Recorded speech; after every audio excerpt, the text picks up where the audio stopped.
Assalamualaikum warahmatullahi wabarakatuh. Pada kesempatan ini Pak Agus akan menyampaikan tentang anatomi dan fisiologi saluran perkemian khususnya bagi mahasiswa semester 1 untuk mengenal anatomi, fisiologi, dan nanti di semester 2 akan dilanjutkan dengan patofisiologi ya, seperti itu. Jadi ilmu tentang penyakit, tentang patologis. Patologis itu ketidaknormalan sistem tubuh. Jadi saya ulangi sekali lagi, ini ada anatomi. Anatomi adalah bentuk ya, bentuk. Sedangkan fisiologi itu adalah fungsi ya.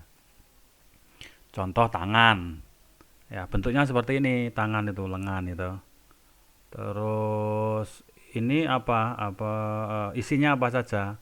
Ada kulit, ada otot ya, muskulus, ada tendon, ini tendon ya. Terus ada tulang ya, karpal, metakarpal, falanks. Nah, ini ada radius, ada ulna ya. Ada ulna ya, seperti itu. Fungsinya alat gerak untuk fleksi, ekstensi, rotasi ya, seperti itu. Ini fisiologi. Jadi ibarat sebuah mesin, Anda harus memahami ya, anatomi mesin dan fungsinya. Kalau ibarat sepeda motor ya, ada ban, ada knalpot, ada karburator ya, ada speedometer, ada gas, ada rem. Ini Anda harus memahaminya. Nah, di dalam ilmu kedokteran ya, anatomi dan fisiologi ini ketika tidak berfungsi dengan baik, ini namanya adalah patologis. Ini saya perlihatkan ya sini ya, patologis ini. Ada gejala dan ada tanda ya. Gejala ini adalah keluhan akibat sebuah penyakit. Nah, kumpulan dari keluhan-keluhan itu disebut dengan tanda atau simptom. Contoh, sakit gigi, keluhannya apa? Nyeri di daerah gusi, badan panas, terus tidak bisa tidur. Ini nyeri itu gejala. Tapi ada nyeri, ada panas, ada nggak bisa tidur, terus gusinya berdarah, itu namanya simptom atau tanda. Jadi tanda atau simptom itu adalah kumpulan dari gejala. Nah, di dalam ilmu kedokteran kesehatan, seseorang yang mengalami sakit ini perlu pemeriksaan, perlu pengobatan, dan perlu perawatan ya. Pemeriksaan, pengobatan, dan perawatan. Pengobatan itu oleh dokter. Nah, ini kalau kita lihat ya, di sini pengobatan ini oleh dokter ya. Nah, ini jadi oleh dokter. Kalau yang perawatan itu oleh nurse ya, oleh perawat. Nah, pemeriksaan ini dua-duanya dilakukan, baik oleh dokter maupun perawat ya. Pemeriksaan ini meliputi usaha untuk menegakkan diagnosa. Jadi diagnosa itu adalah masalah pasien, itu diagnosa. Kalau terkait dengan penyakit, itu adalah masalah medis. Akibat atau respon tubuh terhadap sakit itu adalah masalah keperawatan atau diagnosa keperawatan ya. Seperti itu. Ini masalah medis ya, itu ada diagnosa medis. Kalau masalah perawat ya, diagnosa keperawatan ya. Kalau kita lihat di sini ini respon tubuh terhadap sakit apa aja? Contohnya ini panas ya, ada nyeri, pusing, mual muntah, sulit tidur, sulit kencing. Ya, termasuk di sini adalah keluhan di saluran perkemian ya, disuria, nyeri kencing, inkontinensia, tidak bisa menahan kencing ya, inkontinensia urin, retensi, itu adalah tidak bisa mengeluarkan urin ya. Istilah-istilah ini Anda harus hafal ya. Ini istilah-istilah medis, Anda harus hafal karena istilah-istilah ini sering nanti dijumpai di rumah sakit ya. Baik itu di saat pemeriksaan pasien atau juga mungkin di saat dokter visite.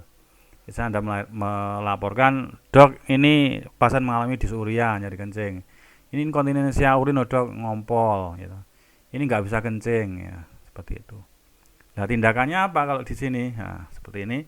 Kalau disuria gitu, tindakannya di rumah sakit ya dikasih obat. Obatnya apa? Anti nyeri, analgesik ya, analgesik.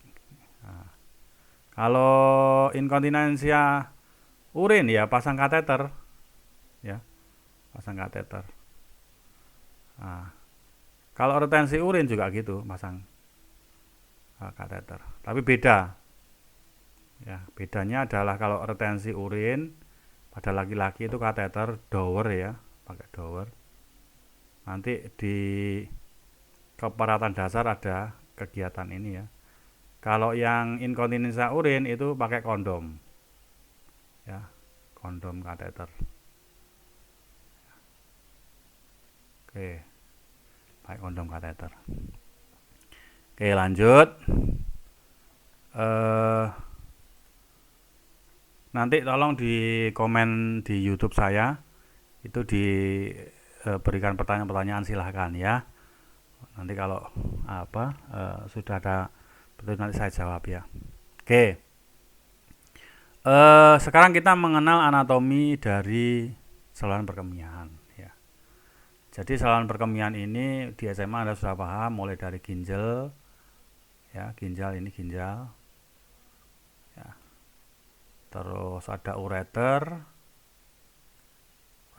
kandung kemih, dan uretra ya. Uretra. Jadi saya ulangi, ginjal, ureter ada dua ya. Ini ada dua ya. Nah, satu ini dan dua ini ya. Ureter, terus kandung kemih ini.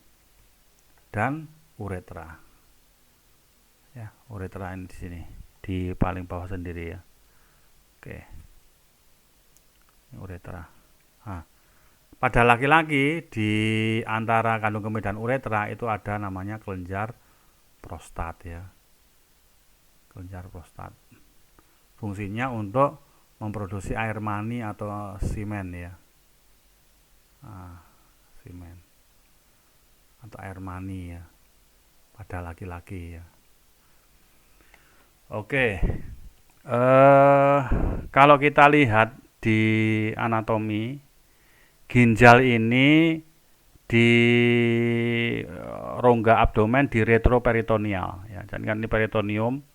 Peritoneum itu yang membungkus usus ya. Yang membungkus usus itu namanya peritoneum. Jadi ginjal itu di belakangnya, di belakang peritoneum. Jadi dia tidak jadi satu dengan usus, tapi di luar. Ada peritoneum yang membungkus usus, dia di luar ya. Retroperitoneal, retro itu belakang ya, belakang peritoneum. Tepatnya itu adalah di lumbal ya, di daerah lumbal sini. Ya. Ini namanya lumbal ya. Lumbal atau pinggang ya.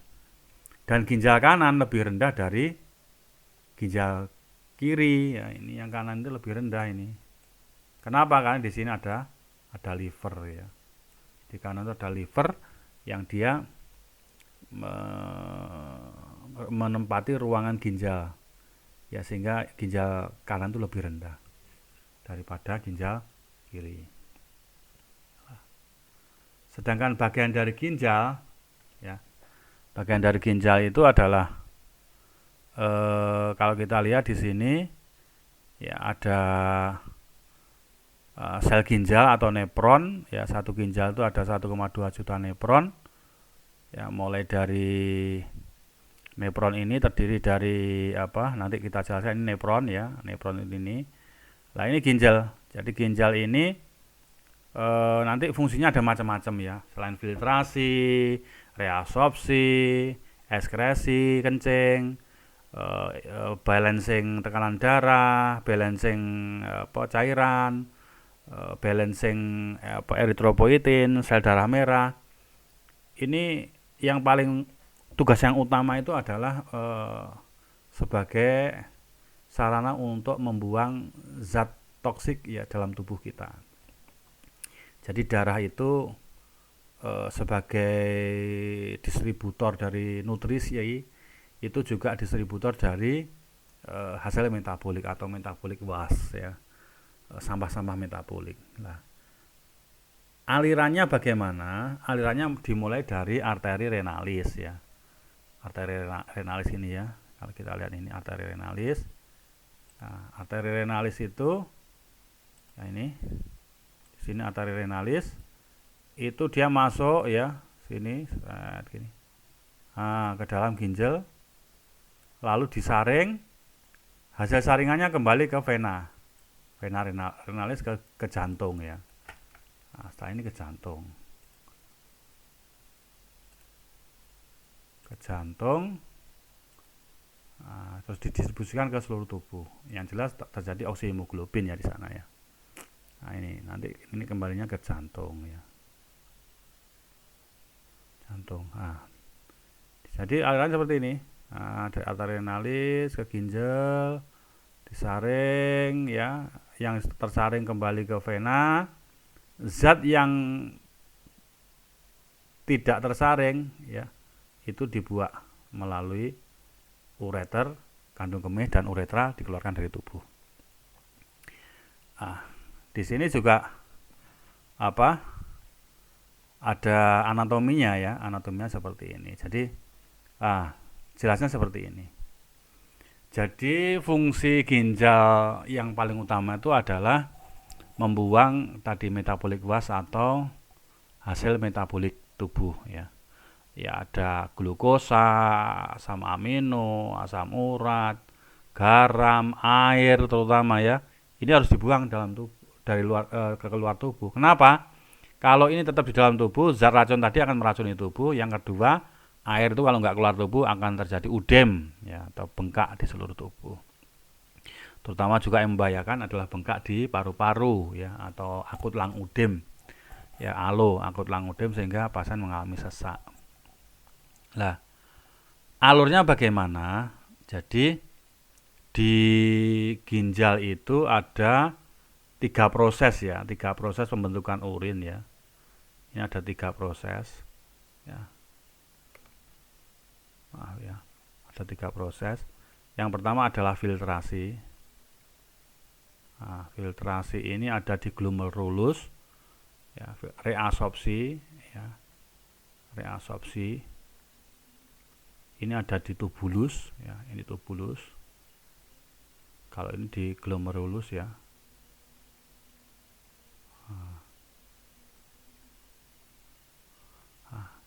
Jadi seperti ini. Jadi dari arteriole afferent ya. Ini dari arteriole afferent mengalir. Ya, saya kasih gambar yang agak cerah biar tampak. Ya, ini mengalir arteriole afferent, difiltrasi atau disaring oleh glomerulus. Hasil filtratnya yang kembali ke tubuh melalui arteriole afferent lalu ke vena. Yang tersaring kotorannya ke kapsula Bowman. Ini kapsula Bowman. Kapsula Bowman terus ke tubulus contortus proximal, lengkung Henle, tubulus contortus distal, terus tubulus colligentes. Dibuang menjadi urin ya. Nah, filtrasi itu di glomerulus ini. Ini filtrasi. Reabsorpsi di tubulus ini, tubulus. Nah, tubulus ini. Ekskresi itu di tubulus colligentes. Ekskresi atau pengeluaran itu dari tubulus colligentes ya. 3 proses ini yang harus dipahami, filtrasi di glomerulus, reabsorpsi di tubulus, dan ekskresi di tubulus colligentes ya. Ini harus Anda pahami semuanya. Ya. Saya kira itu untuk sistem ginjal ya. Ginjal terutama di sistem ginjal. Nanti akan saya lanjutkan dengan laboratorium dan juga fungsi-fungsi dari proses-proses tadi, fungsi-fungsi ginjal. Demikian, terima kasih sebagai introduction saja. Assalamualaikum warahmatullahi wabarakatuh. Dan saya harapkan Anda untuk membaca buku anatomi dan fisiologi selanjutnya ya. See you.